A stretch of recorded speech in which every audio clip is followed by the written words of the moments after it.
Students, welcome back to our Standard 9th Science and Technology digital class. In the previous period, we have started with lesson number 6, classification of plants.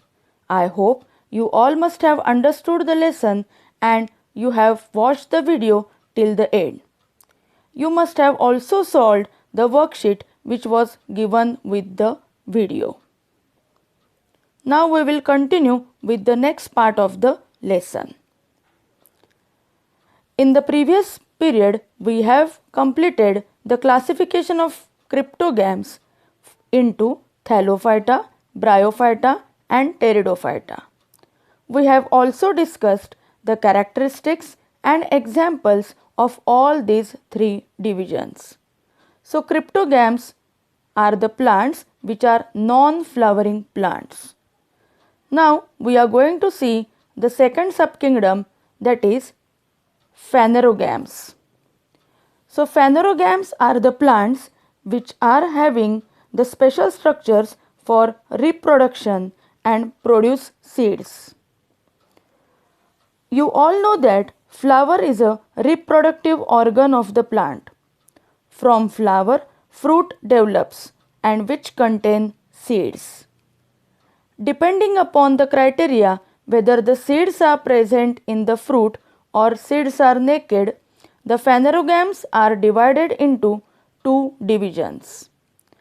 If the seeds are bare, naked, then they are known as gymnosperms. And if seeds are present inside the fruits, then they are known as angiosperms.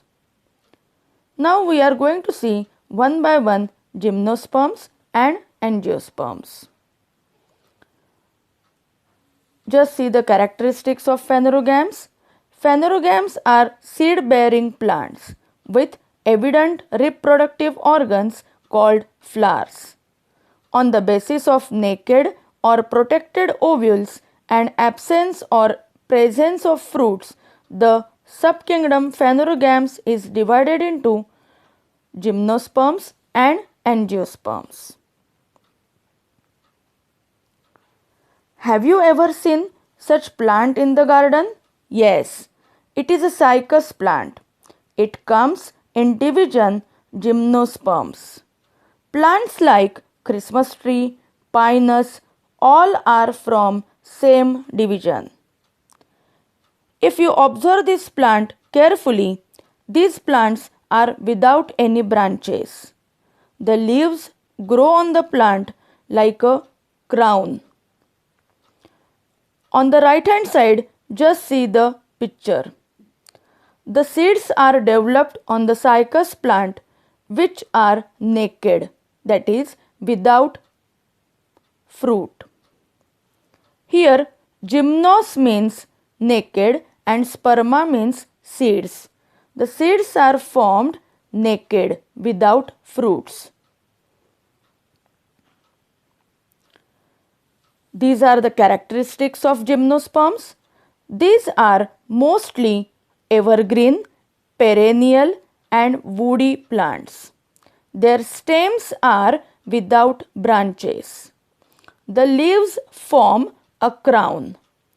These plants bear male and female flowers on different sporophylls of the same plant. Seeds of these plants do not have natural coverings. That is, these plants do not form fruits and are therefore called as gymnosperms. Gymnos means naked and sperms means seeds. Now we will see some characteristics of angiosperms. Here angios means covered and sperms means seeds. So in angiosperms, seeds are covered with fruits. They have flowers. They also have fruits with seeds. They live everywhere and dominant plants in the world. The angiosperms are divided into two classes, the monocotyledons and dicotyledons. Now, what is meant by monocotyledons? Monocotyledons are characterized by containing only one cotyledon in the seeds. Now, the dicotyledons are characterized by containing two cotyledons in their seeds. Students, if you take a peanut or a groundnut, it will break into two pieces. But if you take a grain of corn, it cannot be divided into two pieces. And so, monocotyledons means a single seed and dicotyledons means two cotyledons in the seeds. These are the few examples of monocots and dicots. Onion, corn, rice, sugarcane, all these are coming under monocots. And the plants like tomatoes, cabbage, apples, peaches, all will come in dicotyledons.